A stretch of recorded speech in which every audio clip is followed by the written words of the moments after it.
فهنرجع بقى الموضوع ان اسلوب السيليكون فالي بينفع في امريكا بس ليه ما ينفعش في الريجن؟ احنا دايما نقول كبرودكت مانجرز بنتعلم من اخطائنا، يعني احنا شفنا عملنا بلاوي في حياتنا. انا هحكي لك حكايه تانية بقى تقول لك فعلا يعني ايه كاستمر سنتريسيتي. هنشيل الاسامي علشان الليجاليتيز والكلام ده كله، وهنقول شركات وانا هستفيد. بس في دات ثالث طلع واللي هو الاورجنايزيشنال دات. وانس ان خلاص وصلت الليفل السكيل، هنا بقى اللعبه اختلفت تماما.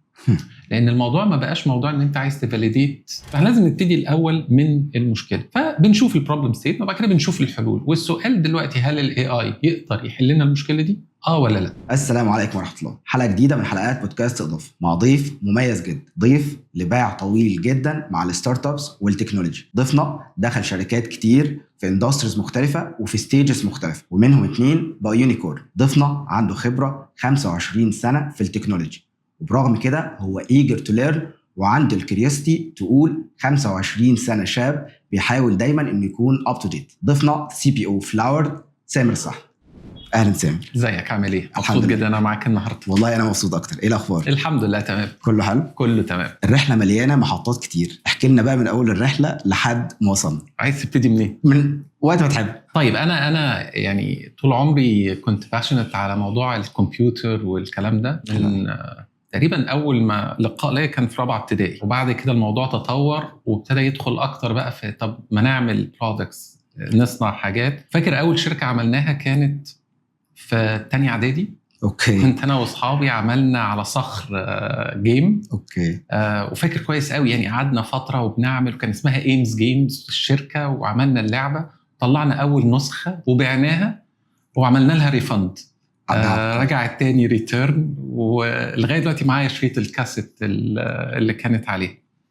بس والموضوع تطور بعد كده ان دايما انا كان عندي باشن على هاو تو بيلد الانتربرينورشيب ايكو سيستم، انتربرينورشيب في الريجن، في محطات مختلفه. من اول اي سبيس كانت محطه كبيره جدا.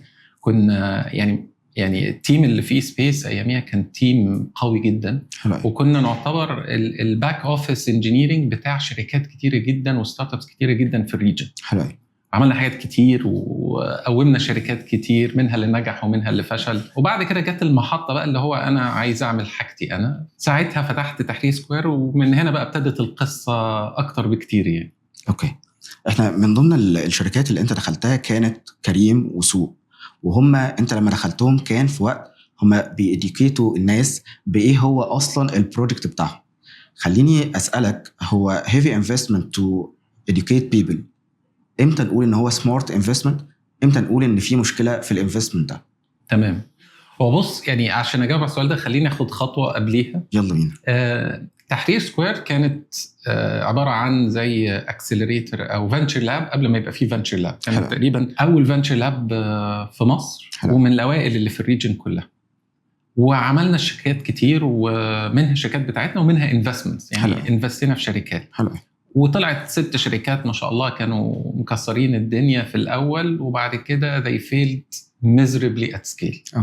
ومن هنا جاء الباشن بتاعي ان انا عايز اتعلم يعني ايه سكيل وليه الشركات بتكبر. فانا I reached out لرونالدو اياميها في سوق ان انا عايز اجوين سوق عشان عايز اتعلم.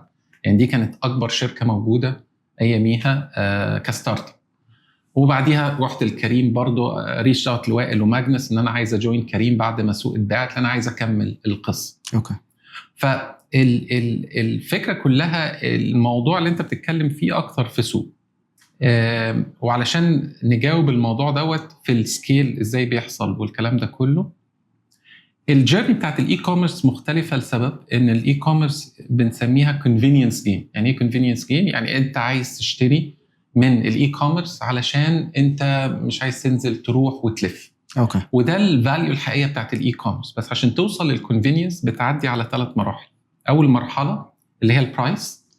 انا كاي كوميرس علشان اعرف اجيبك تجربني في الاول لازم اديك اسعار اقل من اي حته تانية. فبتحرق اسعار، فبتبقى انت الديستنيشن اللي الناس بتروح لها علشان انت اسعارك كومبيتيتيف لاي حته تانية. ما هو لازم يبقى في موتيف ان انا هجرب حاجه جديده، هشتري من غير ما اشوف. كان زمان مستحيل اهالينا يفكروا يشتروا اونلاين، انا لازم اشوف الحاجه واشغلها واجربها. طبعا. فتخيل بقى انت بتشتريها وبتدفع وبعد كده تجيلك وتشوف ايه اللي حصل. فالحل الوحيد ان انا اديلك برايس. بعد البرايس لما الناس تتعود ان هي بتشتري اونلاين يجي السلكشن. بتلاقي ان الاي كوميرس فيه سلكشن اكتر من اي حته تانية. اوكي.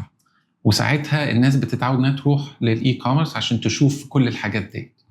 بعد السلكشن الثيرد ليفل اوف ماتيوريتي اوف ذا ماركت اللي هي الكونفينينس بقى، ان الناس بتشتري عشان اتعودت اسهل. الماجيك انا قاعد على الكنبه هضغط على زرار بعديها بشويه الاقي الحاجه ظهرت على الباب. صح. ويحصل ادكشن وتعود، وهنا خلاص يو لوكت ذا كاستمر. بس الجيرني من اول ما بتبتدي برايس لغايه الاخر هي دي الاديوكيشن. حلو. فانت بتبتدي اديوكيشن ان انت بتدي وبتحرق اسعار عشان تعودهم لغايه ما يتعلموا ان في طريقه جديده انك انت تعمل شوبينج احسن من الطريقه القديمه. اوكي.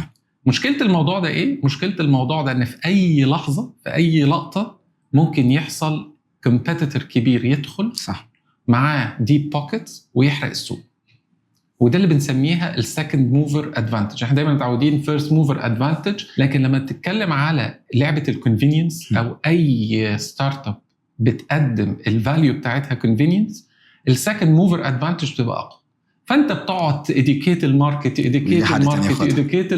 وبعد كده زي ما حصل في السوق. سوق قعدت مده طويله جدا تيديكيت الماركت. يعني السوق هي فعلا اللي عملت اديوكيشن ماركت ده كله حقيقي. في موضوع الاي كوميرس. جاء بعد كده مين؟ امازون ونون. احرق اسعار يبتدي ياخد من السوق ده. دلوقتي انت قلت حته حلوه، طب امتى تبقى دي انفستمنت مفهومه او صح وامتى تبقى دي انفستمنت غلط؟ انت علشان تكمل في الكونفينينس لازم تعرف ان هيجي لك برايس وور. اوكي. حلك الوحيد انك انت تبيلد سيستمز وتبيلد كومباني عندها efficiency عاليه، عندها قدره عاليه ان هي تأوبريت بفلوس قليله جدا. فاللي هو مش موضوع بس ان انا بعرف اوصل، لا انا بعرف اوصل باقل تكاليف. ليه؟ لان اول ما يحصل البرايس وور واول ما الناس تبتدي تدي بقى بروموشنز والكلام ده، ليهم وقت ومش هيقدروا يكملوا مهما كانت الشركه كبيره، مهما كان معاها فلوس الفلوس دي هتخلص. فانت شغلتك انك انت تعيش الفتره ديت لغايه ما فلوس الشركه اللي قدامك تخلص. ساعتها انت هيبقى عندك efficiency اعلى وهتقدر تكمل باسعارك الاقل، وهو اللي ساعتها هيطلع بره السوق. اوكي. فانا دايما بقول لو انت هتدخل كونفينينس جيم اعرف انك انت من الاول لازم تنفست في التكنولوجي جامد جدا عشان تدي لنفسك حته الافشنسي من الاول. حلو. طيب احنا اذا ذكرنا البرودكت ذكر سامر، فخليني اعرف البرودكت من وجهه نظر السي بي او. برودكت دلوقتي ولا زمان ولا اول ما ابتدينا ولا خد الستيجز لحد ما وصلنا هنا. انا اظن ان اول ما البرودكت ابتدى علشان ينظم شغل الانجينيرنج. حلو. فكان دايما وقت البرودكت اكتر جنب الانجينيرنج. اوكي. بيقعد يشوف ايه اللي هيتعمل امتى، طب انتوا بتعملوه صح بتعملوه غلط، الكلام ده كله. حلو. كان اكتر منه زي ما بنقول برودكت اونر او سكرام ماستر اكتر منه برودكت مانجر. اوكي. بعد ما الموضوع اتطور ابتدى البرودكت مانجمنت تتطور كمان، ان البرودكت مانجر بقى في نقطه الالتقاء ما بين الانجينيرنج البيزنس والاكسبيرينس. وهو ده اللي بياخد الكلام ده كله ويترجمه ويطلع بفيجن يقدر ان هي كوردينيت ما بين الثلاثه دول. اوكي. وكل ما كان البرودكت مانجر قوي كل ما هو كان يقدر ياخد البيزنس نيدز مع اليوزر اكسبيرينس نيدز مع الانجينيرنج كونسترينتس ويطلع بالحل اللي فعلا نقدر ان احنا نوصل بيه الفايده او الفاليو ان هي تتطور. اوكي. دلوقتي بقى يعني في الوضع اللي احنا فيه والاي اي هي دي الحته اللي بقت فيها كونفيوجن كتيره قوي. انا في وجهه نظري ان الموضوع ما اتغيرش. البرودكت مانجر لسه في قلب ما بين البيزنس وبين الانجينيرنج وبين الاكسبيرينس. اللي حصل بس ان الاي اي قلل نقول عليها الايه الليفل اوكي الاكسبيرينس والخبره اللي محتاجها البرودكت مانجر.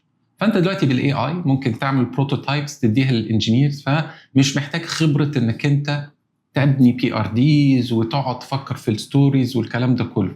بقى عندك اي اي بيعمل لك ماركت ريسيرش ويفهمك البيزنس انسايد اوت. مش محتاج انك انت تاخد وقت الديسكفري الكبير وتفهم البيزنس انسايد اوت، تاخد الكونتكست. ونفس الفكره بقى يعني اليوزر اكسبيرينس ابتدى الاي اي يدخل طبعا. تقدر تبيلد يوزر اكسبيرينسز بسهوله وسرعه. فبقى سهل دخول اي حد لرول البرودكت مانجر مع تقليل الاحتياج للخبره دي. بس هيفضل الرول محتاجين، بس بقى ناس كتير ممكن تلعبه بسهوله. الحاجه اللي تفرق البرودكت مانجر الشاطر دلوقتي مش من الشاطر حجم فيليرز والفشل اللي هو شافه. احنا دايما نقول كبرودكت مانجرز بنتعلم من اخطائنا. يعني احنا شفنا عملنا بلاوي في حياتنا. يعني انا فاكر ايام من اول ايام لدرجه كان في عندنا ايام مي سبيس كان في شركه اسمها الساحه دي كانت اكبر فورم عربي موجود في الوطن العربي، خصوصا في السعوديه وخصوصا في الامارات. بس السعوديه كانت اكبر حاجه. حلو. واحنا كنا كونتراكتد ان احنا هنبني الساحه الجديده، واخدنا وقت وبنينا يعني حاجه رائعه، وعملنا 3 اخطاء ورا بعض.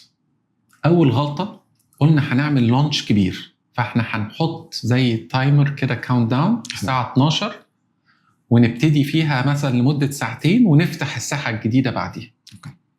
طبعا اللي حصل ان احنا جمعنا كل الترافيك مره واحده على الويب سايت، فطبعا الويب سايت وقع.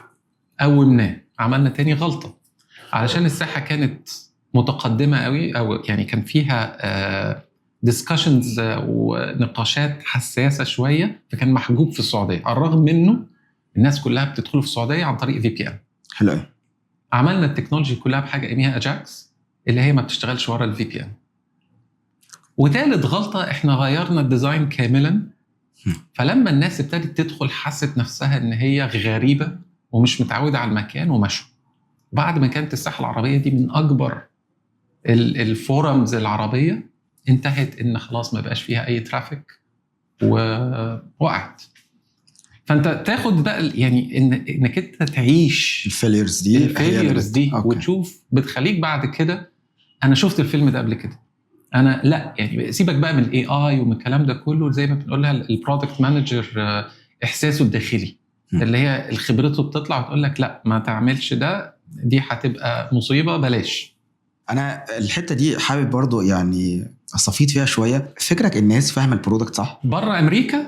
لا.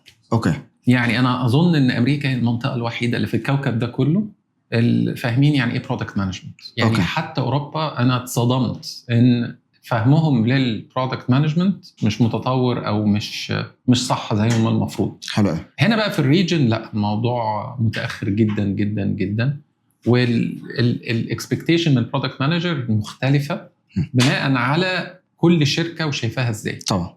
فترجمه البرودكت مانجر هتلاقيها مختلفه في شركات كتيره قوي هنا في المنطقه. طبعا. طيب خلينا نقول امتى الشركه تكون هي تك ليد فعلا، ولا هي شايفه نفسها تك ليد بس هي في الحقيقه اوبريشن ليد؟ بص ده نقاش كبير، ويعني هو انا دخلت في الحوار ده، احنا تك ليد ولازم نبقى تك ليد، واحنا لا اوبريشن ليد. وحتى في كريم كانت عركه كبيره، احنا تك ليد ولا اوبريشن ليد ولا بزنس ليد، والحوار ده كله. بعدين اكتشفت ان الموضوع ابسط من كده بكتير. الشركه اللي بتفكر كده هي شركه بتكتب يعني اخر سطور نهايتها. ان احنا ولا برودكت ليد ولا تكنولوجي ليد ولا اوبريشن ليد ولا كاتيجوري ليد. الستارت اب او الشركه از كاستمر ليد. انا موافق جدا. بس انا موافق جدا. كلنا في خدمه الكاستمر. صح. انا مش هزق وانت مش هتزق، الكاستمر هو اللي هيزق، واللي عايزه احنا هنعمله له. صح. فلو حطينا الفكر ده الدنيا بتهدى. دلوقتي بقى احنا يعني لازم نفرق ما بين موضوع ليد وموضوع enabled ولا driving. فانت هل انت technology driving company ده معناه ايه؟ ولا operation driving؟ مين المسؤول عن البروفيت واللوس؟ مين المسؤول عن الريفنيو؟ مين اللي بيجنريت الريفنيو؟ هل هو التكنولوجي ولا هل هو الاوبريشن؟ فلو اخذنا اكزامبلز حاجه زي سوشيال نتورك، التكنولوجي هم اللي بيدرايفوا الريفنيو. حلو. فهم تكنولوجي دريفن كومباني كاستمر ليد. الاي كوميرس مهما عملت الكاتيجوري والاوبريشن هم اللي بيليدوا الريفنيو. فبالتالي هي فعلا دول الدرايفرز اوف ذا ريفينيو. فانت هتبقى تك انيبلد. هم محتاجين التكنولوجي، بس في الاخر الريفينيو بيجي من الريل ورك اون ذا جراوند، انك انت تفولفيل البرودكتس وتجيب البرودكتس وتعملها. فهو الموضوع احنا في النهايه كاستمر ليد، بس هل انت تكنولوجي انيبلد ولا تكنولوجي درايفنج؟ in this region 99% من الكومبانيز ار تكنولوجي enabled مش تكنولوجي، وده مش غلط. يعني برضو الناس بتاخدها ستارت ابس هاف تو بي، لا مش لازم. عايز اضيف على اللي انت قلته فكره ان احنا نكون كاستمر سنتريك. يعني او كان امازون سي او كان اتكلم في الموضوع ده وقال ان هم ضافوا الاوجمانتد رياليتي لفكره الملابس، ان هو الشخص لما بيجي يقيس لبس بيشوف اللبس عليه. فهم كانوا عايزين يضيفوا فيتشر هم كانوا شايفين انها عبقريه جدا وعايزين نستخدم التكنولوجي لافضل حاجه. لو ان ده اثر جدا على الجيرني بتاعه الكاستمر، ما عادش بيكونفيرت زي الاول لانها بقت بالنسبه له معقده اكتر. ففكره ان احنا تكنولوجي for the sake of using technology اعتقد انها مش افضل حاجه المفروض ان احنا نستخدمها. انا هحكي لك حكايه تانية بقى تقول لك فعلا يعني ايه كاستمر سنتريسيتي. اوكي، هنشيل الاسامي علشان الليجاليتيز والكلام ده كله، وهنقول شركه اشتريتها شركه تانية. حلو. الشركه دي اي كوميرس شغاله في الريجن، وكانوا حاطين عرض لتلفزيونات. حلو. وحصل غلطه، بدل تقريبا ما يبقى ب 3000 ريال اتحط ب 3 ريال. انا تمام عارفها دي. واتباعت الايتمز دي وناس اشتروها، وفجأة اكتشفوا ايه ده 3 ريال، دي كانت غلطة، فغيروا السعر وبعتوا للناس اللي اشترت احنا اسفين دي كانت غلطة، وهنعمل لكم ريفاند لل3 ريال ونكنسل الاوردرات. واتبعتت الايميلات وكل حاجة. تاني يوم كل الناس دي استلمت تلفزيوناتها ب3 ريال. الشركة التانية اللي هي very customer centric قالت دي مش غلطة العميل، دي غلطتنا. صح. احنا اللي هنتحملها. العميل انك انت بتاخد قراراتك والعميل هو اول حاجة، مش البي اند ال بتاعك، مش الافيشنسي بتاعتك، مش الكوست بتاعك. ده موضوع صعب. كل الناس بتقول احنا كاستمر سنتريك، احنا بس تعرف منين الشركة الكاستمر سنتريك من اللي مش كاستمر سنتريك؟ دايما قراراتك بتتخذ ازاي. هل انت اول حاجة بتاخدها قراراتك اللي بيحكمها العميل ولا البي اند ال شيت بتاعك؟ اوكي. اعتقد ان انت من اكتر الناس المهتمه بالجروث وبتتكلم في الحته دي، وبنتكلم في فكره ان الشركات في الاول خالص بتجرو لحد حد معين وبعد كده بتبدا تقف. ودايما كنت بتتكلم في السؤال بتاع where did the growth go. انا حابب اعرف قوي امتى احدد ان هو اصلا لسه في جروث ولا ما عادش في جروث. هو دايما في جروث. حلو قوي. يعني ان شركه تتوقف عن النمو ده مستحيل. يعني انت لو بصيت ابل برغم كل حاجه يعني لغايه دلوقتي بتجرو، جوجل لغايه دلوقتي بتجرو، وبتجرو بارقام مرعبه. يعني مش بنتكلم على ارقام بقى 2% 5%، لا بنتكلم على 30 وحاجات، ارقام كبيره. فده ياكد لك ان مهما كانت الشركه كبيره لسه في روم تو جروث. ما اظنش ان احنا وصلنا كايكونومي ان ما ينفعش شركه تجرو. ودي الفكره، ان لما تيجي الجروث يقف. وده اللي انا شفته، خصوصا خلينا نقول يعني انا خبرتي اكتر هنا في المنطقه. المشكله مش من السوق. حلو. اي شركه عرفت ان هي توصل مثلا لليفل بتاع ريزنج جراوند A او B، انا شايف ان هي جاهزه ان هي تبقى يونيكورن في الريجن هنا. السبب الوحيد ان التيم اللي جوه هو اللي شددها ورا. اوكي. ومش عن عمد. يعني هي بتبقى الفكره كلها ان انت اول ما بتدخل للليفل بتاع السكيلينج ده، الاوبريتنج سيستم بتاع تشغيلك بيختلف. صح. لازم تبتدي تفكر في الموضوع بطريقه مختلفه شويه. والتيمز بتحاول ان هي تزق الطريقه القديمه هي بالتيم القديم، هو بكل الجو تو ماركت، بالبرودكت ماركت فيت على الماس ماركت. وهنا بتحصل وقفه الجروث. قدرة الفريق ان هو يفهم الموضوع دوت ويبتدي يفكر تفكير جديد، ان هو انا محتاج اغير ايه من كل ال3 دول، لان هم دول بيبقوا اكبر 3 بيوقفوا: الجو تو ماركت، البرودكت ماركت فيت، والتيم. ايه اللي انا محتاج اغيره علشان اقدر اخدم الفترة الجاية من الجروث؟ تفتكر فكرة تكرار الشركة أو التيم لنفس الحاجات اللي كان بيعملها قبل كده ده هي مايند سيت بتاعت ما اللي نجح معايا مرة هينجح معايا تاني، ولا هو بيبقى خوف من تجربة حاجة جديدة؟ هي المشكله ان من اللي انا شفته، خلينا نقول برضو هنا في الريجن حلو. احنا متاثرين جدا بالنموذج السيليكون فالي. حلو.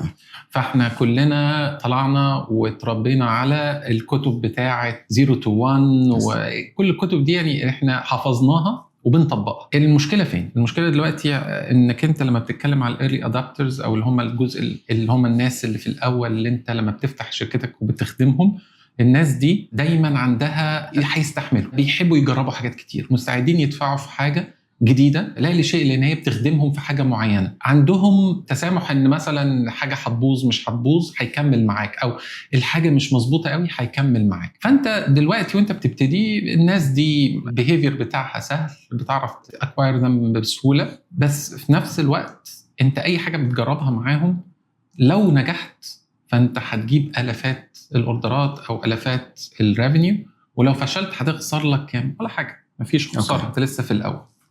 فالتجارب دي انك انت عمال تجرب حاجات كتير، ده احسن طريقه انك انت تكتشف الدنيا. اكتشفنا خلاص وعرفنا، عايزين ندخل بقى على الماس ماركت. الماس ماركت ده نوع تاني، ده واحد عنده اكسبكتيشن عاليه، بيقارنك بالشركات الضخمه، بيشوف الدنيا بمنظور مختلف، لازم يبقى في فاليديشن، لازم يبقى في حد تاني جربك علشان هو يصدق. صح. ومين اللي جربك؟ مش اي حد، لو جبت له حد من الايرلي ادابترز مش هيصدق. صح. فانك انت تبنتريت الماركت ده هو صعب جدا. بس المشكله الاكبر ايه؟ المشكله الاكبر ان انت لو اخدت نفس الاسلوب بتاع التجارب، يلا بينا نجرب حاجات كتير، هتحصل مشكلتين. اول مشكله ان الريسك عالي، الدنيا مش زي في الاول، انت في الاول هتخسر ولا حاجه، هتكسب الافات. هنا انت في حته اوبتمايزيشن، فلو كسبت هتكسب كام؟ 100، بس هتخسر الافات. حلو. اللي انت عملتها الفتره اللي فاتت. تاني حاجه، النوع ده من الكاستمرز زي ما كنا بنقول في الاول، انت هتكسب الافات بس هتخسر 100. في الماس ماركت الموضوع بالعكس، انت بنيت بيزنس، فبالتالي انت هتخسر كتير قوي الالافات اللي انت عملتها دي، وفي الاخر انت في الماس ماركت اي حاجه بتجربها بتبقى اوبتمايزيشن، يعني بتبقى حاجه صغيره، فانت هتكسب 100. فانت ممكن تكسب 100 بس ممكن تخسر الافات. الريسك ده بيخليك مفروض تفكر في الموضوع بطريقه مختلفه. الحاجه الثانيه ان نوعيه الكاستمرز دول اللي هم بتوع الماس ماركت مختلفين قوي، يعني هو محتاج فاليديشن، محتاج يشوف حد تاني، مش اي حد، يعني مش حد من الايرلي ادابترز، لا هو محتاج حد زيه جربها، وكمان عنده ستاندرز عاليه قوي، يعني لازم البرودكت يبقى بولشد، يبقى كومبليت.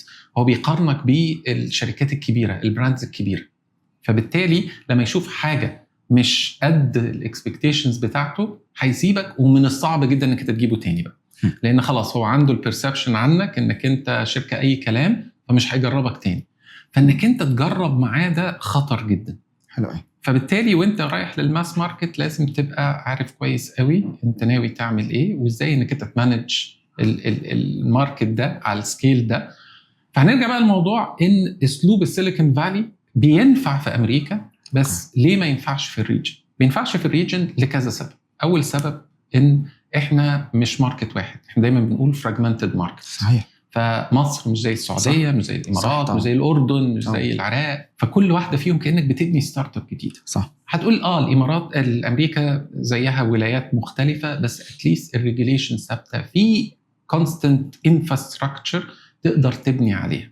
الحاجه الثانيه ان على الرغم ان احنا شايفين دلوقتي انفستمنتس ضخمه جدا في الايرلي ستيج، يعني احنا زمان كنا دايما بنتريق ونقول اللي اخذ $100,000 ده خلاص عملهم وجاهز ان هو يكزت.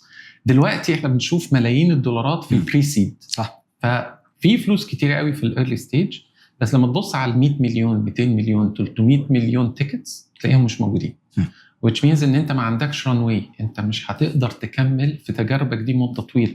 انت لازم تقلب بروفيتبل بسرعه، والا خلاص انت هتلاقي نفسك في وضع انت الفلوس بتخلص ومفيش انفستر راضي يديك فلوس، فهتلاقي نفسك بعد ما حصل كل ده بتقفل. الوضع هنا في الريجن يخليك تفكر في الموضوع بطريقه مختلفه. ما ينفعش ناخد الكتاب او الطرق بتاعه السيليكون فالي ونطبقها هنا في الريجن، لازم نعملها لوكاليزيشن شويه. مظبوط، انا معاك جدا في الحته دي. هل نقدر نقول ان الريتنشن ريت ده بيقول ان انا ريلايبل انف واقدر ان انا اجرو، ولا ممكن يكون مضلل؟ بتختلف من شركه لشركه ومترك لمترك، وتعريف اصلا الريتنشن ريت ايه من شركات كتيره بتتعرف بطريقه مختلفه. فاحنا عشان نبسطها ممكن نتخيل كده انك انت عندك زي تانك كبير بتاع ميه، وعمالين نصب ميه فيه من فوق. والتانك ده خلينا نقول ان هو يعني ملصمينه، فعمال ينزل في ميه وانت عملت تكب الميه دي وشايف الليكج بيحصل فين، فبتقفله بايدك. كل ما تحط ميه اكتر كل ما التانك ده يبتدي يتضغط اكتر، وتلاقي بقى فيه كراكس بتحصل فيه في حتة تانية وينزل لك ميه اكتر، وانت تحاول تقفله بايدك. كل ما تحط ميه اكتر الضغط يزيد، كراكس تزيد، تقعد تقل. فهي النقطه انك انت لو ما قفلتش الاخرام دي مهما حطيت ميه من فوق المنسوب ما بيطلعش. صح. فهي نفس فكره الريتنشن. التانك ده هي شركتك او البرودكت بتاعك، الميه دي الكاستمرز، فانت كل ما تجيب كاستمرز من فوق بيضيعوا منك في الكراكس والكلام ده كله.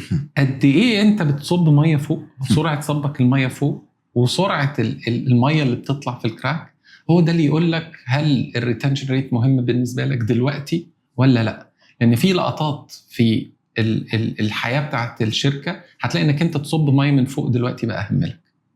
وفي لقطات ان هو لا، يعني انا كده بضيع فلوس لان ثمن الميه ده غالي، واللي عمال اجيبه من فوق ثمن ان انا اجيب الكاستمر ده غالي، وعمال اجيبه من فوق وبخسرهم بريت اعلى قوي من ان انا بكسبه بيه. فان الشركه طبعا الشركه للاسف ما عندهاش الفلوس اللي تخليها دايما بتحل كل المشاكل في نفس الوقت. ودي من اكبر التشالنجز بتاعت الستارت ابس.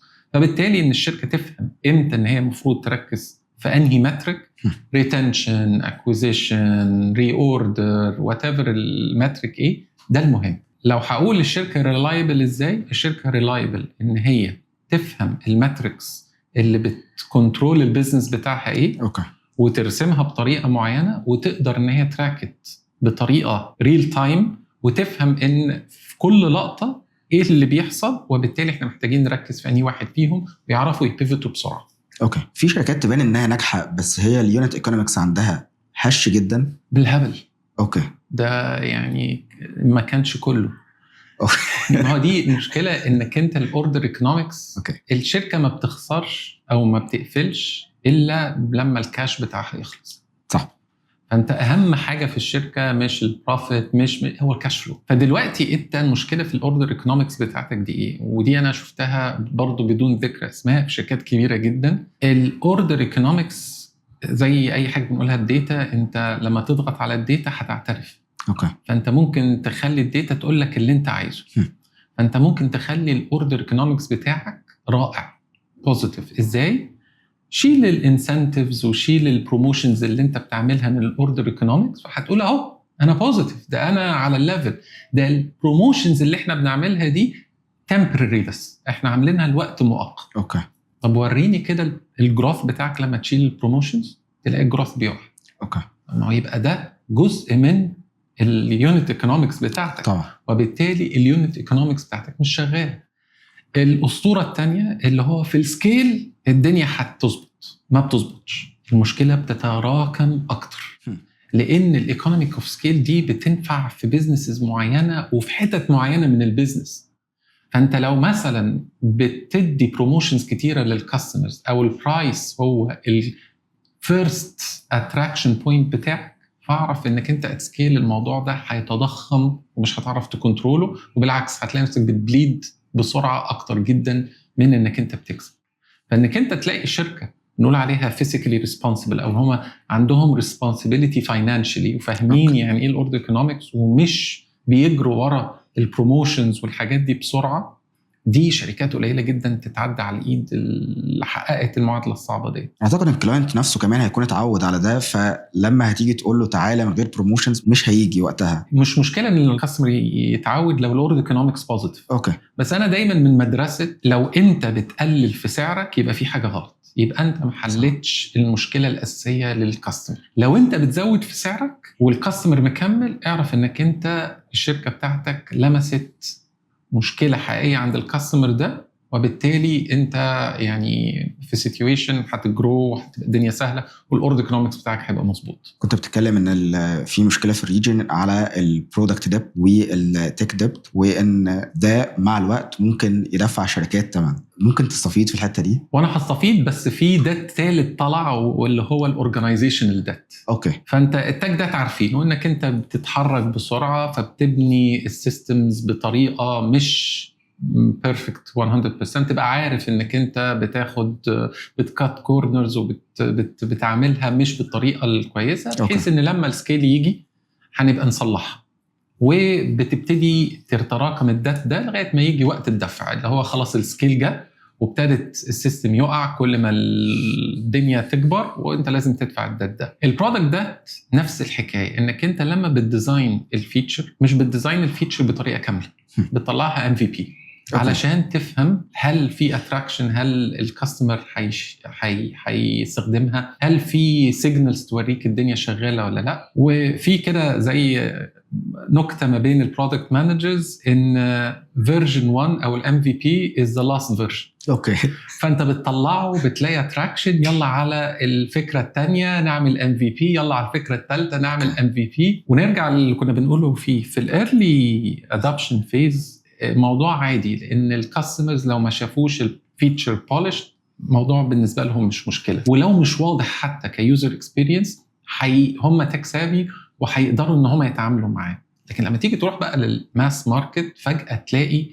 ان الفيتشرز اللي اتعملت للايرلي ادابترز الماس ماركت مش فاهمها ومش عارف ينجيج معاها ومش عاجباه، وشاف وكمان ادى بيرسبشن للشركه ان هي لا دي شركه صغيره اي كلام. بص الحاجات صغيره، ان التشيك اوت يتعمل بطريقه معينه بدل الطريقه اللي متعودين عليها، الديزاين مش بولشد قوي، مهما كانت الديتيلز. فبيجي لقطه بقى انك انت لازم تدفع كل البرودكت ده لان هو ده اللي هيدرايف الكونفرجن، اللي هيدرايف الجروث، لان هو ده اللي هيبتدي ان هو يساعدك في بنتريشن الماركت. نيجي للحاجه الثالثه، الاورجنايزيشنال ديت. اوكي، ودي بقى اصعب حاجه انك انت بتعرف تلقطها، او انك انت تعرف امتى المفروض انك انت تنفست فيها. وشركات كتيره يعني التك ده اسهل حاجه، لان السيستم كله بيقع وفجاه انت بتعرف ان الدنيا وقفت. فانت لازم تبص على الموضوع ده. البرودكت ده اصعب شويه لانك انت بتشوف بطء في الجروث، فانك انت تكتشف بسبب ان مش ان عدم وجود فيتشرز، لا ان الفيتشرز القديمه اللي انت عملتها مش بيرفكت. ده بيحتاج شويه خبره بس بتوصل لها. اللي الناس كلها ما بتاخدش باله منها الاورجنايزيشنال ديت، ان التيم في الطريقه اللي هو شغال بيها دي دلوقتي، بالاسلوب اللي هو شغال بيه، بالتالنتس اللي موجوده، مش هو ده اللي يقدر ان هو يوصلك للستيب الثانيه. لازم تعيد تقييم كل حاجه، تقسيم، تقلل الكوميونيكيشن، لان فجاه انت تلاقي نفسك بتعين ناس صح ومن غير ما يبقى عندك اورجانيزيشن ستراكشر مظبوط. صح. فده بيخلي ان الكوميونيكيشن يبقى اسوأ، وتخلي بقى بدل ما انت عندك ناس اكتر فبتتحرك اسرع، بتلاقي نفسك بتتحرك ابطا. في بيروقراسي حصلت. صح، فجاه انا صرفت كل الفلوس دي عشان اتحرك ابطا. هنا الوقت الناس بعد يعني للاسف مشوار طويل بيكتشفوا لا احنا لازم بقى ندفع الاورجانيزيشن الدات بتاعنا ونصلح الاورجانيزيشن. بحب قوي المصطلح او فكره الفيل والارنب اللي انت بتقولها، وان ما ينفعش الفيل يبقى ارنب ولا الارنب يبقى فيل. قول لي امتى اعرف ان انا مفروض اتحرك بسرعه، امتى مفروض رجلي تبقى تقيله؟ هي القصه عباره عن ايه؟ القصه عباره عن ان دايما كنا بنشبه الشركات الكبيره كفيل. اوكي، فالشركه كبيره حركتها بطيئه بس ليها مومنتم. يعني الفيل لما يتحرك في اتجاه معين بيقدر يكسر كل حاجه قدامه، بس ما تخلوش يحود، يعني هو مش هيعرف يحود. الارنب في نفس الوقت علشان يقدر يهرب من الصقور او الحيوانات المفترسه بيتحرك بسرعه وبيحود بسرعه علشان يقدر ان هو يهرب منه.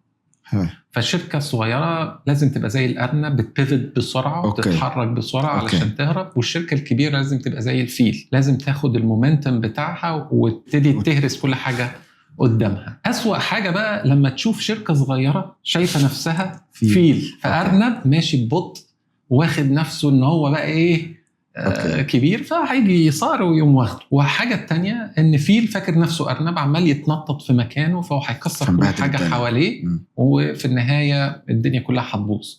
فانت وانت شركه صغيره لازم تتعامل كالارنب، لازم تتحرك بسرعه، تجرب حاجات كتير، تشوف حاجات كتير، تبيفت بسرعه كل شويه، علشان دي طريقتك في السرفايفل. حلو. اول ما تدخل السكيل والماس ماركت وقف. انت بقيت فيل، لو هتقعد تتحرك كتير هتخسر اكتر الكلام اللي احنا قلناه اللي هو الريسك فيرسز الفاليو. مظبوط. فلازم ما تقعدش تبيفت كتير، خد اتجاه واحد وكسره لغايه الاخر، اهرسه لغايه الاخر، وبعد كده بقى فكر انك انت تجيب فيل تاني جنبه يتحرك معاه. من نصايحك ان الشركات اللي في الايرلي ستيج ما يكونش عندها CPO في الاول او برودكت. ده غريب ان هو اصلا يطلع منك، بس قول لي شايفها ازاي؟ بص، هو اللي انا بنصحه دايما ان CPO حلو.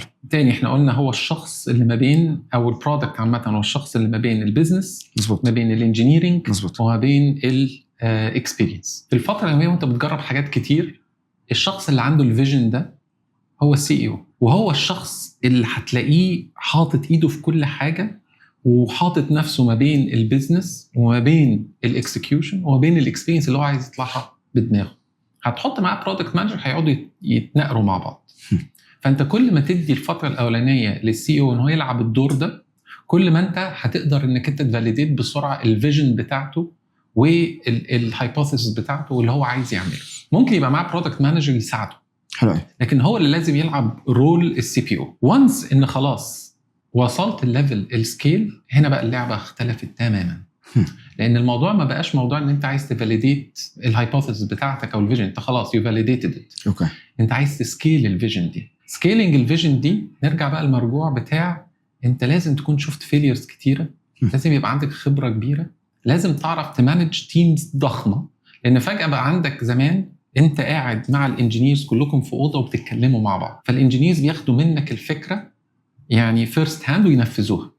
هم 5-6 انت قاعد جنبهم. تخيل بقى عندك 30 انجينير، ازاي هتكلم ال 30 انجينير دول؟ ازاي هتضمن ان هم بينفذوا اللي انت عايزه؟ فانت في بقى بروسيسز وديسيبلينز وطرق وحاجات كتيره جدا بتستخدم علشان تقدر تسكيل من غير ما تبقى مشكله اللي احنا بنتكلم عليها انك انت بقيت بطيء. اوكي. دلوقتي بقى مع ظهور AI، زي ما احنا بنقول ان احنا قللنا الليفل اللي انت تقدر تدخل فيه وتبقى برودكت مانجر، فاحنا علينا برضو الليفل اللي انت محتاج فيه CPO. فانت ممكن في الفترات الاوليه من سكيل باستخدام AI تقدر لسه كCEO تبقى CPO. وده بيخلي ان حتى الرول بتاع CPO، يعني كلنا مش عارفين الدنيا هتتطور ازاي. كCPO انا شايف ان الCPO بيتجه اكتر الى ان هو يبقى CPTO، فهو مسؤول عن البرودكت والاكسكيوشن. اوكي. او بيروح الى CGO، حد مسؤول عن البيزنس وازاي انك انت تديليفر البيزنس ويبريدج الجاب ما بين البيزنس والتكنولوجي. لغايه ما تبقى في سكيل ضخم، ساعتها CPO بيبقى موجود علشان يقدر يكوردينيت المواضيع دي.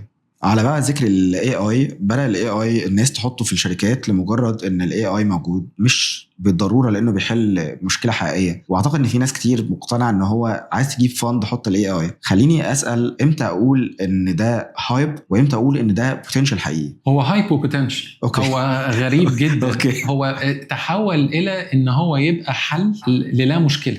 حلو. ودي اخطر حاجة. احنا دايما بنقول او شغله البرودكت او شغله حتى ستارت اب اي حاجه ان هي بتحل مشكله عن طريق استخدام التكنولوجي. حلو.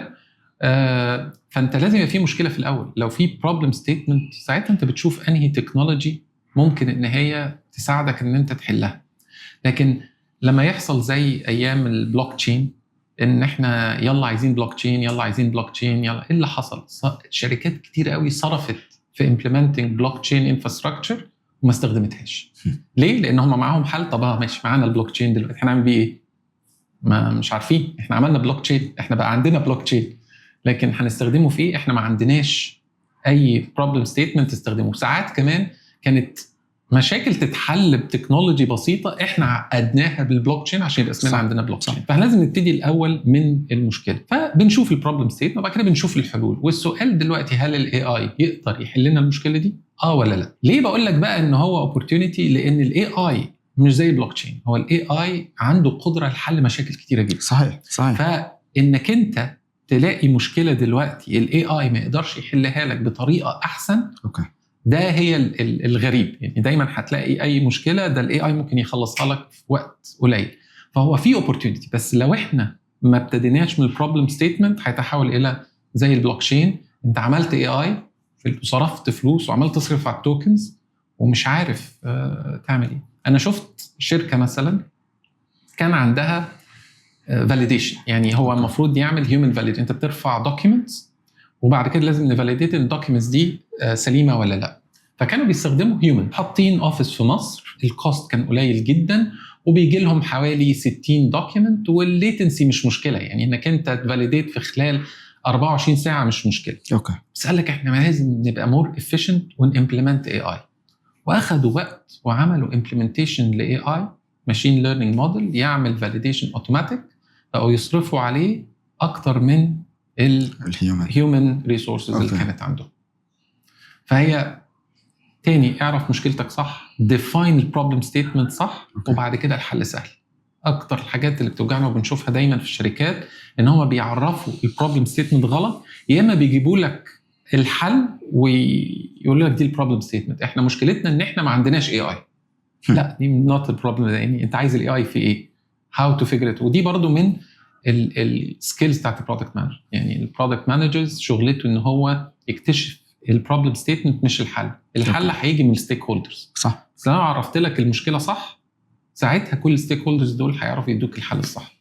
حلو قوي. الشباب الجديد اللي عايز يبقى برودكت مانجر، انت قلت ان من السهل يبقى برودكت مانجر، بس اعتقد انك صعب تميز بين واحد والتاني خصوصا لو ما عندوش خبره. قول لي تنصحه يدخل ازاي؟ هو الاسهل ان هو برضو يبقى عارف زي طب كده شويه. انت عايز تبقى برودكت مانجر ايه؟ يعني في تكنيكال برودكت مانجرز، في اي اي برودكت مانجرز دلوقتي، في داتا برودكت مانجرز، في كاستمر سنتريك او حاجات ليها علاقه باليوزر اكسبيرينس برودكت مانجرز، في حاجات اوبريشنال برودكت مانجرز. اللي انا انصحه فيه حاول تاخد مجال وفي الاول تبني عليه الاكسبيرينس والكونتكست بتاعه. حلو.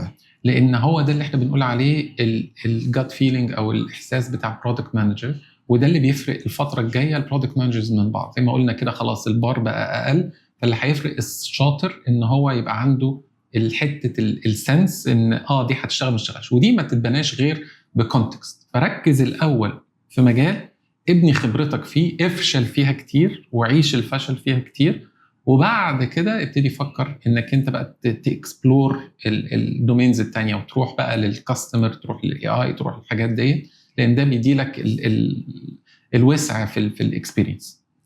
اكتر رسائل اللي بسالها للضيوف هي فكره بتفضل او شايف السيلف ليرنينج ولا الاكاديميك هو اللي ممكن يسرع البروسيس بتاعت الشخص شويه؟ انا من النوعيه اللي هي سيلف ليرنر. انا ما بعرفش ده كويس. يعني انا ما كنتش بحضر محاضرات في الكليه، اقرا الكتاب وافهم انا مع نفسي وخلاص. بس اللي انا اكتشفته، يعني انا قعدت فتره طويله قوي متخيل ان الكوكب كله كده، يعني ده العادي. فكان مثلا عندي تيمز بزقهم ان هم لا ما تقعدش تاخد لي في كورس، اقرا وشوف الانفورميشن اونلاين موجوده. أوكي. يلا. اللي اكتشفته لا، ان احنا كبشر مش زي بعض. صحيح. في ناس بينفع معاها كده وده احسن لها، وفي ناس لا، محتاجه حد يشرح لها، محتاجه حد يديها شويه الديسيبلين. والحته دي لاحظتها لما ابتديت اروح جيم، اكتشفت نفسي مش سيلف ليرنر في الجيم، انا لازم واحد ورايا ياخدني ويوديني ويستناني تحت ويحسسني بالذنب. فهي بتبقى شخصيات. انا من النوعيه ما عدا في الجيم لا، بحب السيلف ليرنينج وبفضلها عن ان انا اروح اتعلم او اخد كورس او ادخل مجال اكاديمي. ما التكنولوجي تطور فيها دايما سريع جدا، وفكره ان انت تكون دايما اب تو ديت مش سهله، واعتقد انها مهلكه. فكره ان البالانس ما بين الشغل وما بين الحياه، قول لي رؤيتك في الحته دي عامله ازاي؟ دي صعبه جدا، دي قاتله، دي محتاجه. بص، هو لو انت بتعمل حاجه انت passionate بيها وبتحبها هتعرف تبالانس. ليه؟ لان انت بتعمل الحاجه انت اللي بتحبها، فدي هوايتك.